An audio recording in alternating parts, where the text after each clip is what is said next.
چھوٹا سا لکھنے میں وہ کارڈ ہے لیکن اس کے پیچھے لمبا سیاق و سباق ہے کہ ڈیجیٹل پاکستان کے پلیٹ فارم سے ہم دیہاتوں میں بیٹھے ہوئے لوگوں کو ایک خواب ڈراتا تھا کہ لمز اور نسل جیسی یونیورسٹی میں بڑے بڑے اداروں میں ہم جا سکتے یا نہیں جا سکتے. ہم نے تھوڑی سی ایفرٹ کی, مینٹور لوگوں نے اتنی شفقت کے ساتھ ہمیں انٹروڈیوس کروایا کہ شاید فیملی کے لوگ بھی اتنا وہ خوش نہیں ہوتے جتنے صرف ورچوئل پہ ہم ایک دوسرے کے قریب آنے کے بعد انٹروڈکشن کروایا. اور یہ کمیونٹی کی طرف ایک وہ میں سمجھتا ہوں کہ گفٹ ہے کہ اگر دیہاتوں میں بیٹھے ہوئے بچے بھی اپنے مینٹور کی جو کی ہوئی ایڈوائس کو کریں تو وہ نیوٹن جیسی یونیورسٹی کے ریکٹر صاحب سے یہ بیچ دے سکتے ہیں کہ میٹرک کے بعد بیٹا ادھر آ کے پڑھنے کے بعد ادھر کام کریں. تو یہ سال کی وہ چھوٹی چھوٹی چیزیں ہیں جو ہم ڈیوائس کے ذریعے اس لرننگ سے الگ کی طرف شفٹ ہو سکتے ہیں.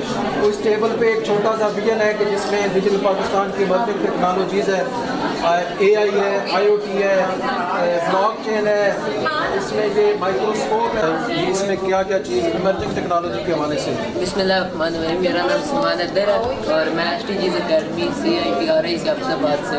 اور جس طرح کہ میں پہلے ڈیجی تعلیم سے اور CIT کی طرف سے میں نے مختلف کمپیوٹر کے کورسز بھی کیے ہیں بیسک, اور اب ان کو میں خود جو سیکھے آگے سکھانے کے لیے کوشش کر رہے ہیں. اور یہ جس طرح ہمارے پاس ایمرجنگ ٹیکنالوجیز میں یہ AI کا کیمرہ پڑا ہوا ہے اور ساتھ یہ پروجیکٹر ہے, کمپیوٹر ہے, مائکروسکوپ ہے اور یہ اینڈرائڈ LED ہے.